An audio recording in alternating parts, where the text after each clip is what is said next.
नमस्कार, जय हिंद। स्वागत है आप सभी लोगों का रंजन एजुकेयर के हमारे एजुकेशनल चैनल पर। मैं छोटे लाल आपकी सेवा में। पिछले वीडियोज में हम लोगों ने चर्चा किया था द्रोधुता सोवियत संघ यूएसएसआर के बारे में। आज हम लोग यह देखते हैं कि कैसे सोवियत संघ यूएसएसआर का विघटन हुआ, उसके पीछे क्या रीजन, क्या कारण थे। आइए उसको देखते हैं। होता यूं है कि मिखाइल गोर्बाचेव 1988 में सोवियत संघ के राष्ट्रपति बनते हैं। जब वह राष्ट्रपति बनते हैं, ऐसे समय में उन्होंने देखा कि जो पहले से नियम विधि विधान व्यवस्थाएं चली आ रही हैं, उनमें बहुत ही गड़बड़ झाला है। क्या हो रहा था, तो अपनी तरफ से उन्होंने जो सुधार करना चाहा, उस पर जरा विचार करते हैं। तो गोर्बाचेव के जो सुधार ग्लासनोस्त और पेरेस्ट्रोइका, इसका मतलब क्या है? ग्लासनोस्त के में जो रूसी लैंग्वेज है, इसका मतलब ये है कि नागरिकों को जो प्रतिबंध था, उन्हें कम से कम जो है सही जानकारी मिले कि देश या सेंटर उनके लिए क्या कर रहा है, क्या योजनाएं हैं, क्या विधि विधान है, क्या नियम कानून है। इसकी सही जानकारी कम से कम नागरिकों को दी जाए और नागरिकों को अपने विचार अभिव्यक्ति का कम से कम अधिकार दिया जाए कि क्या कमियां आ रही हैं सरकार की तरफ से कम नागरिक उसे बताएंगे तो हम उन कमियों को सुधार करने का प्रयत्न करेंगे। क्योंकि पिछले कई 6-7 दशकों से सब कुछ पर अधिकार किसका था? सरकार का था। अब ऐसे प्रतिबंध में जो है नागरिकों को कोई अधिकार था ही नहीं, वो कुछ भी नहीं बोल सकते थे सरकार के खिलाफ। तो पहली व्यवस्था उन्होंने की कि नागरिक कम से कम अपने विचार अभिव्यक्ति कर सकते हैं। क्या व्यवस्थाएं हैं, उन्हें जानने का नागरिकों को पूरा अधिकार है और नागरिकों को यथासंभव हर संभव पूरी की पूरी सही जानकारी दी जाए। दूसरी चीज है पेरेस्ट्रोइका, जिसका मतलब है पुनर्रचना। पुनर्रचना का मतलब क्या है कि पहले वीडियोज में आपने पहले देखा है, आप जानते हैं उस बात को कि सोवियत संघ में यह व्यवस्था की गई कि छोटी से छोटी वस्तु से लेकर बड़ी से बड़ी वस्तु तक किसके अधिकार में? सरकार के अधिकार में, सरकार के कंट्रोल में, सरकार के नियंत्रण में। अब ऐसी स्थिति में हुआ क्या, जो नौकरशाह थे, जो अधिकारी थे, उन्होंने क्या किया कि सब कुछ जो है सोचा कि हम ही लपेट लें, क्योंकि जो है सारा का सारा अधिकार तो हमको मिल ही गया है। तो देश जाए, नागरिक जाए भाड़ में। अपना खूब लूटपाट मचाए थे। अब गोर्बाचेव साहब ने यह देखा कि भाई जो योजनाएं हम नागरिकों को पूरे संघ की व्यवस्था के लिए, नागरिकों के सुख सुविधा के लिए लाए हैं, वो चीजें तो नागरिकों तक पहुंच ही नहीं रही हैं। उनकी स्थिति तो बदतर होती चली जा रही है। तब उन्होंने क्या किया कि नहीं, इसका अब जांच होगा। और जांच कराना जब शुरू किए कि जो योजनाएं हम लागू कर रहे हैं वह नागरिकों तक पहुंची कि नहीं पहुंची, पहुंची भी तो कितना पहुंची। तो ऐसे में जो नौकरशाह थे, कहिए कि जो सोवियत संघ के या उस देश के, उस सरकार के जो कर्मचारी अधिकारी वर्ग थे, वह गोर्बाचेव साहब के ही दुश्मन बन गए कि बड़का आया है जो है जांच करने, नागरिकों को सुविधा दोगे। अब आलीशान जीवन लोग बिता रहे थे, हाँ, कहाँ सब कुछ हाथ से जाने लगा तो बड़ी चिंता इनको होने लगी। तो सोचे क्या कि बहुत जांच कराएगा, अरे किसी तरह से गोरबाचोव को ही खत्म कर दो, न रहेगा बांस और न बाजेगी बांसुरी। तो पहला ये हुआ कि जो नौकरशाही थे, नौकरशाह थे, सरकार के जो अधिकारी थे, वही जो है राष्ट्रपति के, यूं कहिए गोरबाचोव साहब के ही दुश्मन बन गए। पहला तो सबसे बड़ा रीजन ये हुआ।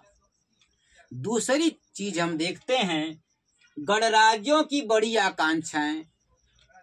सोवियत संघ में जो 15 गणराज्य थे, जो छोटे छोटे गणराज्य उसमें मिले थे, उनकी बहुत आकांक्षाएं थे। किससे? रूस से, कि हमारे लिए हर सुख सुविधा का मुहैया होगा, हर सुख सुविधा की व्यवस्था करेगी सेंटर। ठीक, उनकी इच्छाएं अनंत थी, कोई सीमा नहीं था। और बाल्टिक जो गणराज्य थे, जिसमें एस्तोनिया, लताविया और लिथुआनिया थे, इन्होंने तो कहा कि भैया हम तो संघ में शामिल ही नहीं होना चाहते थे। अरे तो 1940 में जो है जबरदस्ती हमको लाया गया यूएसएसआर में, हमारी तो इच्छा ही नहीं थी। तो हिटलर के कहने पर ऐसा हो गया था, हिटलर के दबाव में कर दिया गया था। हमारी इच्छा नहीं थी सोवियत संघ में रहने की, हमें आजादी चाहिए। ये दूसरा बखेड़ा खड़ा हो गया। अब ऐसे में कोई संघ जहां जो है विद्रोह के सुर उठने लगे, तो जो है को कितना दिन टिकेगा यह कह पाना थोड़ा बहुत मुश्किल हो जाता है। हाँ, अब जो है जो उपभोक्ता थे, कंज्यूमर, उनकी मांगे बढ़ती रही। हुआ है कि अब चूंकि संघ बहुत बड़ा था और डिमांड के अनुसार, मांग के अनुसार वस्तुएं नहीं उत्पादित हो पा रही थी। अब वस्तुएं जब नहीं उत्पादित हो पा रही थी तो जनमानस तक, जन सामान्य तक हर चीजें जो है नहीं पहुंच पाती थी, और पहुंचती भी थी तो महंगी मिलती थी। ऐसे में जो है उपभोक्ताओं को चिंता होगी। उन्होंने कहा कि ऐसे संघ में रहने की जरूरत है क्या है, जब हमारी आवश्यकताओं की पूर्ति ही नहीं होगी तो हमें क्या जरूरत है संघ में रहने की। इससे बढ़िया कि हमारा अलग से देश रहे। इन लोगों ने जो है कि विरोध करना शुरू कर दिया सोवियत संघ का, कि हमें संघ की कोई जरूरत है ही नहीं, हम नहीं रहेंगे संघ में। ठीक, अब सैनिकरण यानी सैन्य पर ज्यादा खर्चा, सेना के रख रखाव का मतलब ये है कि आप जानते हैं कि सेकेंड वर्ल्ड वार जो 1939 से 1945 तक 6 वर्षों तक चला, बहुत बर्बादी हुई इसमें सोवियत संघ की। उसके लाखों सैनिक मारे गए, अपार धन की हानि हुई।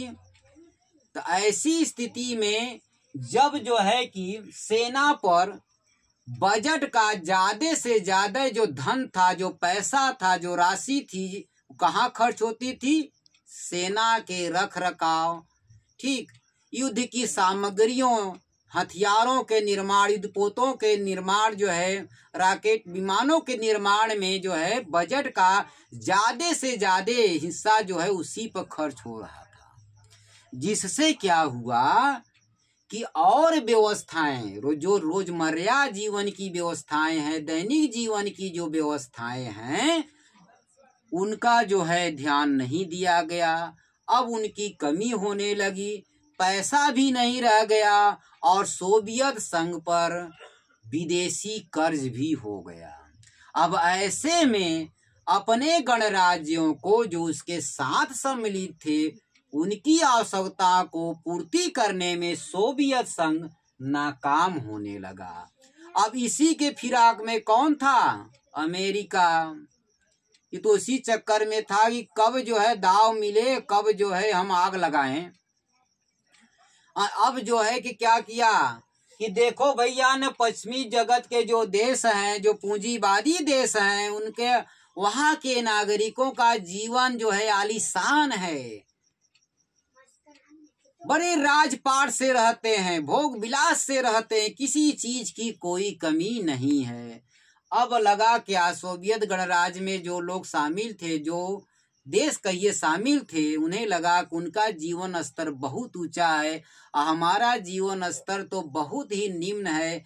हाँ, हम तो कहीं उनकी श्रेणी में नहीं आते हैं, तो क्या फायदा है हमें ऐसे संघ के साथ रहने में।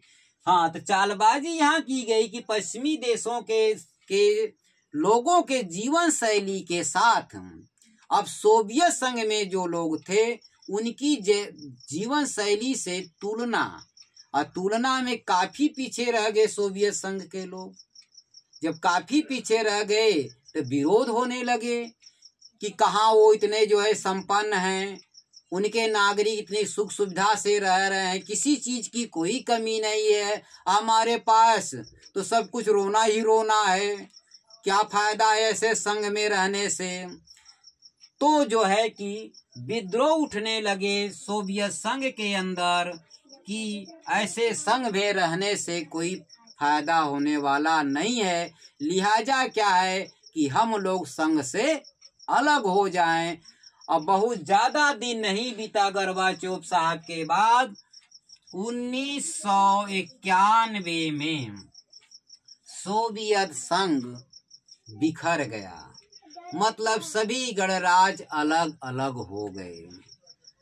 अब जो है दुनिया में एक ही महाशक्ति रह गई अमेरिका, और सोवियत संघ जो है हमेशा के लिए समाप्त हो गया, एक ही महाशक्ति बच गई। और जो बेचारे सोवियत संघ से कमजोर देश, गरीब देश आशा लगाए रहते थे कि हर दुख मुसीबत में जो है अमेरिका की गुलामी नहीं करनी होगी, सोवियत संघ हमारा साथ देगा, और देता भी था। जैसा कि 1971 में भारत और पाकिस्तान के युद्ध के विषय में देखें तो सच्ची दोस्ती निभाई थी उस समय रूस ने। लेकिन जो है यदि उस समय रूस न होता तो क्या होता, क्योंकि यही अमेरिका 7वां बेड़ा भेजा था पाकिस्तान के समर्थन में, हिंद महासागर में, बंगाल की खाड़ी में से। और उस समय रूस न साथ देता तो क्या होता, और शायद क्या होता ये तो अलग की बात है, इसकी कल्पना की जा सकती है। लेकिन उस समय सोवियत संघ यानी कहिए रूस ने जो है पूरी दोस्ती, सच्ची मित्रता हमारे देश के साथ निभाई थी। आज वैसी आकांक्षाएं करना पूरी नहीं हो पाती हैं, इसमें पीछे गए सब बेचारे कमजोर और गरीब देश जो सोवियत संघ से हमेशा उम्मीद लगाए रहते थे कि दुख मुसीबत में, हर परिस्थिति में सोवियत संघ उनका साथ देगा, और हर हालत में सोवियत संघ साथ देता भी था। लेकिन उनके सपने अब जो है सपने रह गए। अब उन्हें जो है अमेरिका की जी हजूरी, ये कहिए कि मानसिक गुलामी करने पर मजबूर होना पड़ा। यही है सोवियत संघ के विघटन के संक्षेप में कुछ कारण आपके सामने। हमें उम्मीद है कि कारण आपको अच्छी तरह से समझ में आए होंगे। जय हिंद।